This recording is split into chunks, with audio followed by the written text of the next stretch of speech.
1866년 8월 평양 대동강에 미국의 쇼모노가 나타났습니다.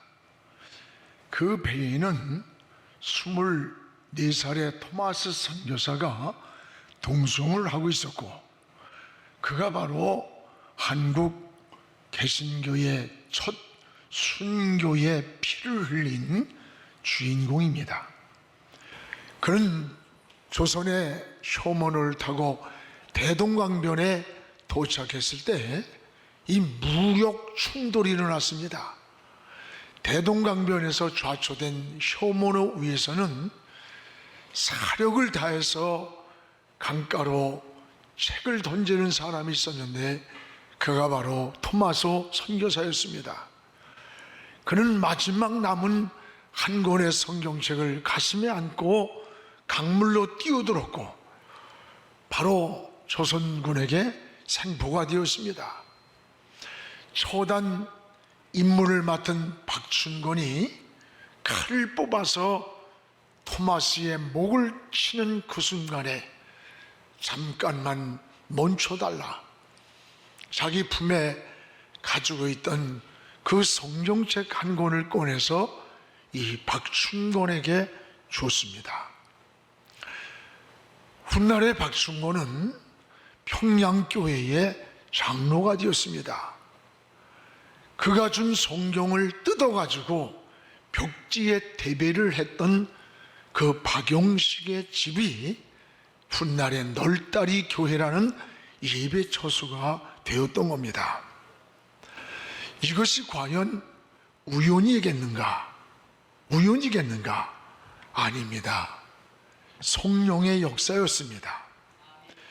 비록 조선 땅을 밟아보지도 못한 채 토마스 선교사는 27살에 순교를 당했지만, 그가 뿌린 복음의 씨앗은 오늘 우리들까지 받아서 한국의 복음화의 뿌리가 되었던 거예요. 이게 하나님의 은혜입니다. 하나님의 역사입니다. 성령의 인도입니다.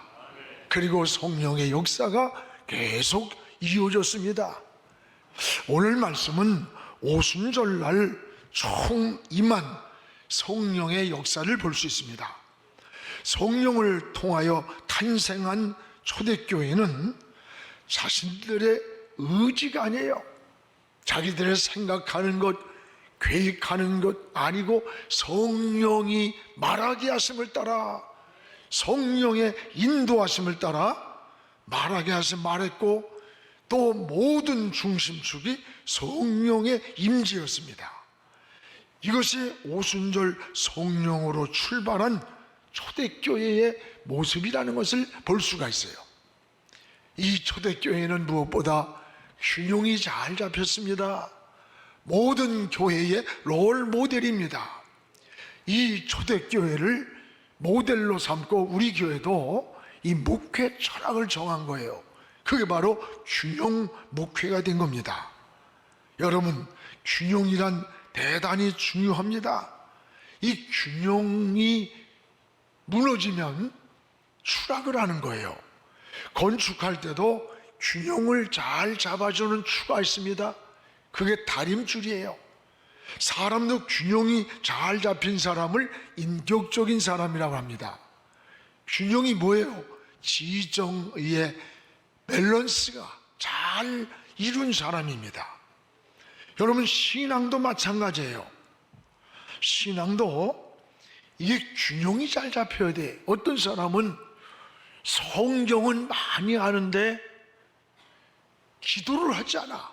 이런 사람은 바리새인 같은 사람이 됩니다.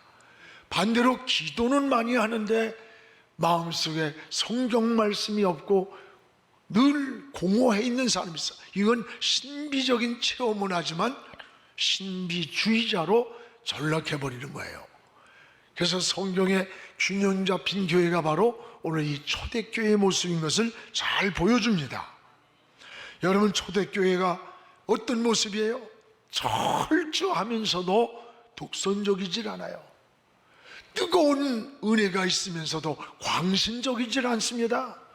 가족적인 따스함이 있는데도 무례하게 무질서하지 않아요. 질서가 있고 자유로움이 있는 교회가 이 초대교회의 모습입니다. 신선함이 있고 포근함이 있고 비전이 있고 다음 세대에 꿈이 있습니다. 내 중심이 아니라 모든 삶이 하나님의 중심이 되어 있습니다. 이웃과 더불어 나눔의 삶을 살았고, 그럼에도 불구하고 교육을 하고 훈련을 통해서 철저한 교회의 질서와 공동체가 잘 이루어진 교회, 이게 바로 초대교회의 모습이었어요. 이것이 오순절 이후의 초대교회의 모습이었다는 거예요. 무엇보다도 이 초대교회의 특징이 있습니다. 그게 뭔지 압니까? 이 초대교회는 회개로부터 변화의 역사가 시작되었다는 것을 우리가 잊지 말아야 돼요. 우리 성경 말씀 37절을 한번 읽어봅시다. 37절, 그들이 이 말을 듣고 마음에 찔려 베드로와 다른 사도들에게 물어 이르되, 형제들아 우리가 어찌할꼬? 오늘 여러분 이 초대교회 역사를 보십시오. 초대교회 역사는 바로 이런 회개운동, 참 회개운동이 일어나기 시작하는 거예요. 그래서 말씀을 듣고 마음이 막 찔려올 때 두 가지 반응이 나타나요. 하나는 어찌할꼬 마음이 찔릴 때, 이게 오늘 본문 내용은 이 베드로의 설교 내용이에요. 근데 설교를 듣고 마음이 막 찔려오니까 사람들이 어찌할꼬 어떻게 해야 되냐, 이런 반응이 나타나는 거예요. 여기서 찔림이라고 하는 말은 마음의 감동을 말해요. 깨달음이에요. 돌이키라고 하는 성령의 경고 사인이에요. 잘못 살았을 때 마음속에서 느끼는 가책을 말하는 거예요. 여러분, 짐승은 아무리 영리해도 찔림이 오지 않아요. 가책이 오질 않아요. 그러나 사람은 정신과 영혼과 인격을 가지고 있는 사람들만이, 여러분, 양심의 소리를 들어요. 영혼의 소리가 들려와요. 인격 속에서 들려오는 하나님의 소리, 그 소리가 바로 찔림이라는 거예요. 하나님의 말씀을 들을 때에 마음이 이렇게 찔려왔어요. 찔려올 때에 어떤 반응을 가졌느냐? 그 반응이 중요한 거예요. 그들은 어찌할꼬 우리가 어떻게 해야 하나님 앞에 바로 살 수 있느냐고 고백을 하는 거예요. 오늘 성령의 역사는 참된 회개를 통해서 일어난 겁니다. 그래서 41절에 이날의 마음이 찔려올 때 회개하며 어찌할꼬 뉘우치면서 하나님께로 돌아온 사람이 무려 3,000명이나 세례를 받았다고 그랬습니다. 주님을 영접했습니다. 여러분, 회개는 죄를 깨닫고 그리고 마음을 고친다, 그런 뜻이에요. 참된 회개는 우리의 마음을 고치는 거예요. 그리고 죄와 불의에서 떠나는 것을 말하는 거예요. 여러분, 죄를 정리하는 거예요. 그래서 회개를 하면 영이 맑아져요. 막힌 담이 헐리는 거예요. 그런데 현대인들은 가장 싫어하는 말이 회개란 말이에요. 회개란 말을 듣기 싫어해요. 그러나 이 회개는 영을 맑게 하고 하나님과의 관계를 열어주는 은혜의 통로라는 것을 기억하시기를 축복합니다. 이 또 하나의 반응은 뭐예요?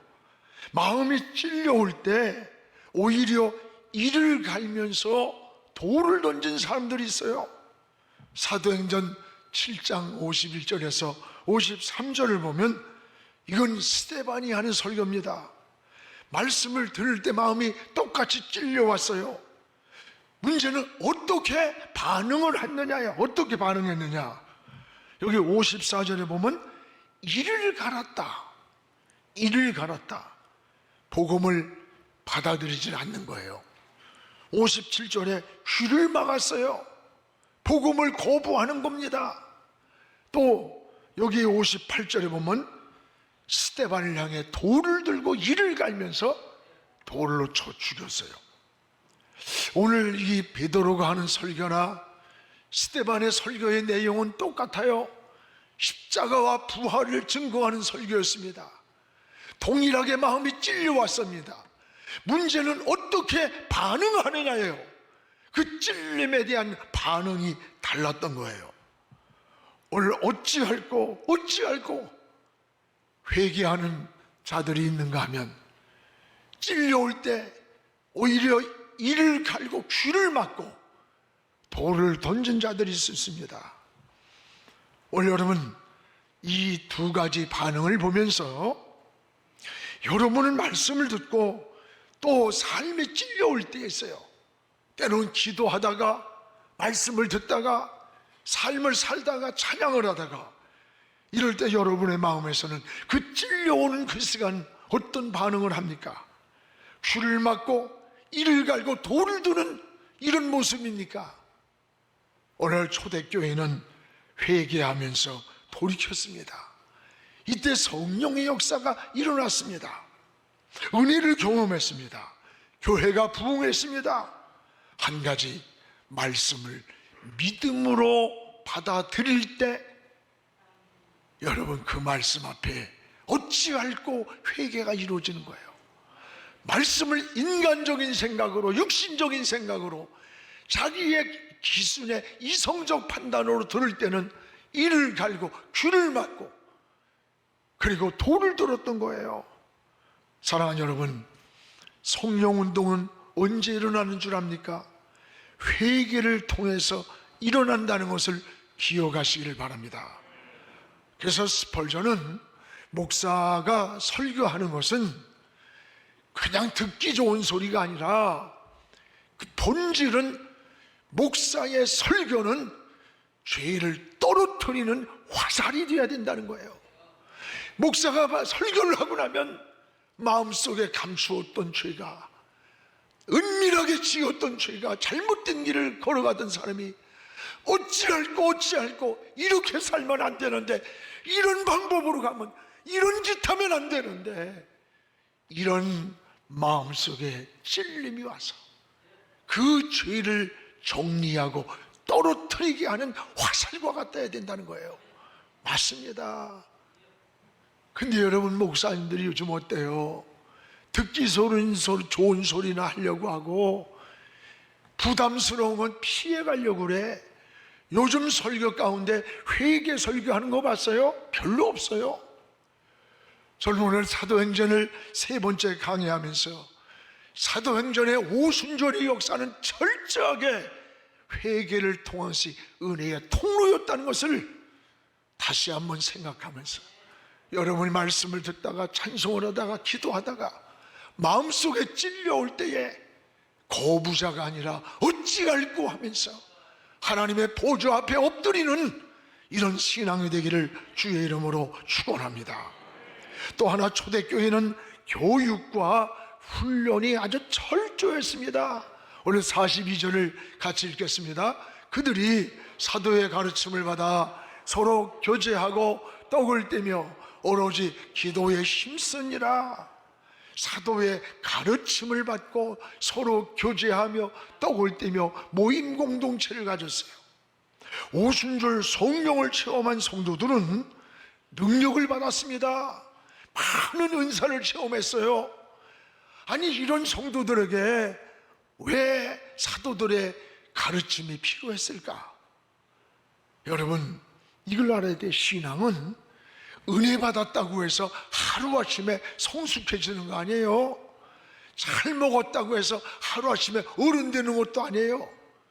초대교회는 성령이 충만했지만 늘 사도들의 이 가르침을 통해서 공동체 의식이 있었고, 두 번째 질서의식이 잡혔고, 세 번째 성숙함으로 하나님을 섬기는 훈련이 있었던 거예요. 그래서 끊임없이 그들은 교육을 받고 가르침을 받는 훈련을 했던 겁니다. 그렇습니다. 우리는 끊임없는 교육과 훈련을 통해서 이 성숙한 인격으로 다듬어져야 되는 거예요. 그래서 예수님의 3대 사역이 뭐예요? 치유하고 전도하고 그리고 교육이었습니다. 하나님은 의욕만 가진 자를 쓰지 않았어요. 훈련된 자를 하나님이 사용했다는 것을 기억해야 됩니다. 그래서 교육과 훈련을 게을리하면 우리의 신앙이 성숙하지 못해요. 훈련은 단순합니다. 그러나 그것을 반복하는 거예요. 그걸 지속적으로 하는 거예요. 그래서 우리의 몸에 습관이 만들어지고 체질이 변하는 거예요. 예수님은 베드로, 야고보, 요한 세 제자를 중요한 일이 있을 때마다 데려다니면서 교육을 합니다. 그리고 훈련을 합니다. 그리고 12제자 120문도 이들이 세상을 변하는 놀라운 창조적 소수가 되었던 거예요. 복음의 일꾼이 되었던 거예요. 이제 우리 교회도요, 후반기부터 철저하게 이 소그룹을 강화시키고자 준비합니다. 초대교회가 여러분 소그룹으로 모였던 거예요. 엄청난 부흥과 함께 사도들이 가정에 모여서 말씀을 가르치고 교육을 하고 떡을 떼며 교제하면서 그들과 교훈을 이루었어요. 여러분, 이스라엘 백성들이 고난 속에 있을 때 카타콤 신앙이 뭐예요? 소그룹이에요. 물고기의 표시를 가지고 그리스도인임을 서로 사인을 하면서 몇 명이 모여가지고 하나님 앞에 은밀한 기도를 하고 예배를 드렸던 게 이 카타콤 예배예요. 또 여러분, 이스라엘 백성들이 바벨론의 포로가 되었어요. 70년 동안 성전이 무너지고 예배 처소가 없어졌어요. 그럼에도 불구하고 몇 명이 모이면 회당을 만들었어요. 회당에 모여서 그들은 말씀을 공부하고 그리고 민족 혼을 그들이 가르쳤던 겁니다. 그리고 가정에 돌아가면 가정에 가서 자녀들과 함께 여러분 성경을 펴놓고 성경 말씀을 배우는 거예요. 교육하는 거예요. 이게 쉐마 교육이에요. 그래서 그들은 2000년 동안 나라를 빼앗겼지만 다시 회복했을 때 2000년 만에 모였는데 자기의 모국이었던 모국어인 히브리어를 다 할 줄 아는 거예요. 이건 있을 수 없는 일이에요. 이게 쉐마 교육이고 이게 여러분 소그룹이에요.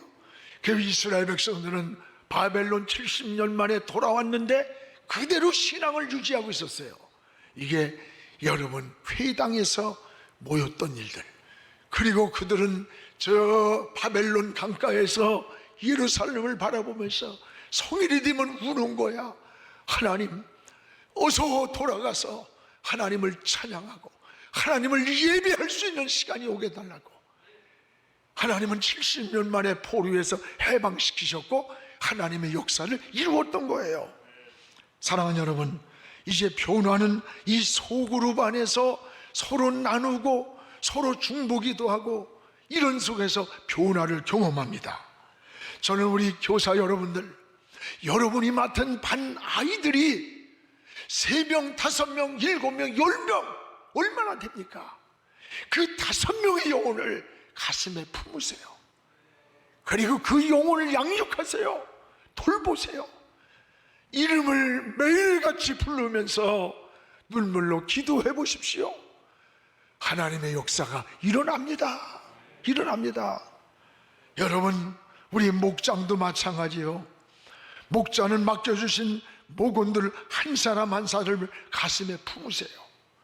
모임 공동체를 회복하십시오.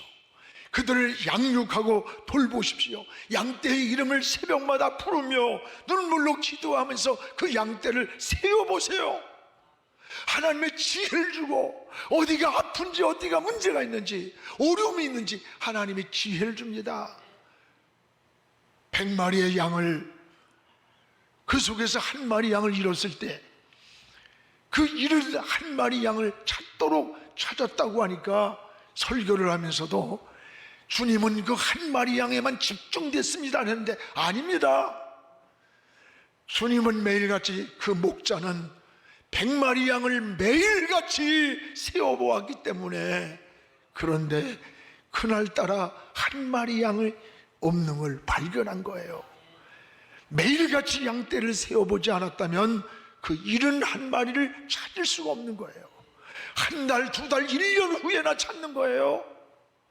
그때는 이미 지나간 거예요. 오늘 사랑하는 여러분, 내가 맡겨진, 내 품에 맡겨진 5명의 영혼, 그들도 책임지지 못한다면 무슨 지도자가 돼? 그 영혼들을 가슴에 안고 울으세요. 기도하세요. 전화도 하고 돌보세요. 하나님이 역사하십니다. 거름을 준 나무는 무성하듯이 기도해주면 어느 날인가 역사를 하나님이 이루어가는 거예요. 하나님은 다수가 아니라 창조적 소수를 사용하시는 겁니다. 소돔성의 죄악이 문제가 아니에요. 그 성의 믿음을 지키고 하나님 앞에 바로 선 사람이 10사람만 있어도 나는 그 소돔성의 심판을 멈추겠다고 했어요. 문제는 의로운 믿음의 창조적 소수 10사람이 없는 게 더 불행했던 거야. 여러분, 예레미야 5장 1절이 뭡니까? 내가 정의를 행하며 진리를 구하는 한 사람만 이 성에서 찾으면 그 한 사람 때문에 이 성의 죄를 다 용서해 주겠다는 거예요. 오늘 여러분, 에스더 한 사람이 민족의 위기에서 유대 민족을 구했습니다. 여러분이 바로 하나님이 찾는 한 사람, 하나님이 찾는 그 10사람, 그 창조적 소수가 여러분이 되기를 주의 이름으로 축원합니다. 이제 우리 교회 비전 중 하나가 교육과 훈련 사역입니다. 여러분, 좋은 선수는 그냥 되는 게 아니에요. 좋은 선수가 되려면 3대 원리가 있다고 하잖아요. 하나는 본인이 천부적 소질이 있어야 돼요. 두 번째는 좋은 스승을 만나야 돼요. 세 번째는 피나는 훈련이 있어야 되는 거예요. 그러면 잠재된 능력이 나타난다는 거예요. 그렇습니다. 우리 교회도 초대교회처럼 교육하고 훈련하는 일에 게으르지 않는 이런 균형 잡힌 초대교회와 같이 좋은 신앙이 되기를 주의 이름으로 축복합니다. 또 하나, 초대교회의 특징은 서로 나눔의 삶을 사는 공동체였습니다. 여러분, 여기 나눔을 실천하는 초대교회의 모습을 보세요. 44절에 물건을 서로 통용을 했다. 나 혼자만 잘 사는 게 아니에요. 또 45절에 필요를 따라 서로 나누었다. 또 46절에 마음을 같이하여 성전에 모이기를 힘썼다. 그 결과가 어떻게 됐어요? 47절에 주께서 구원받은 사람의 수를 날마다 더하게 하셨다는 거예요. 이것이 균형 잡힌 초대교회의 모습인 겁니다. 여러분, 요즘 사람들이 너무 이기적이에요. 자식도 버려요. 부모도 버려요. 자 하나의 즐거움과 쾌락과 편리를 위해서. 여러분, 자기중심적이에요. 이웃도 중요하게 여기질 않아요. 오늘 그러나 하나님의 은혜는 이게 아니에요.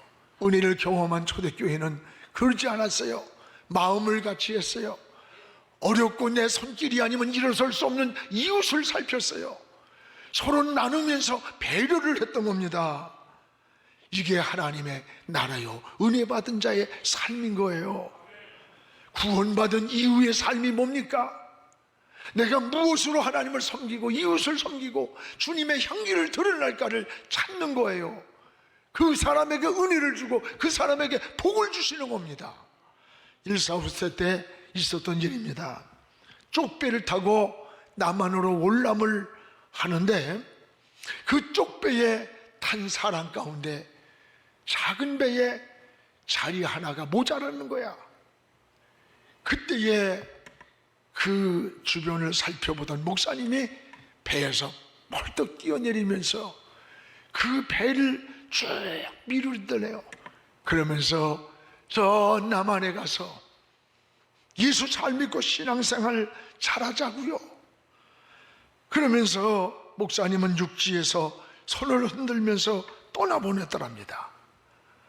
한 성도라도 더 살려보려고 자기는 그 자리에서 내려섰고, 그리고 결국 그 후에 그 목사님은 북한에서 남아서 처형을 당했다고 합니다. 여러분, 신앙은 이런 거예요. 은혜 받은 초대교회는 달랐습니다. 내 중심에서 하나님 중심이 되었고, 다 내 것이라 내가 즐기는 것이 아니라 이웃을 살피면서 함께 더불어 나누면서 함께 살아가길 원했던 것, 이게 하나님의 나라였고 초대교회 은혜 받은 자의 모습이었어요. 그렇습니다. 우리 사랑하는 성도 여러분, 초대교회는 성령으로 세워진 교회입니다. 은혜가 있으면서도 균형이 잘 잡힌 성숙한 신앙의 모델입니다. 우리의 신앙도 건강하고 성숙해야 합니다. 이 사회도 교회도 성숙해져야 돼요. 여러분, 신앙의 변화가 생활 속에서 균형 있게 나타나야 되는 거예요.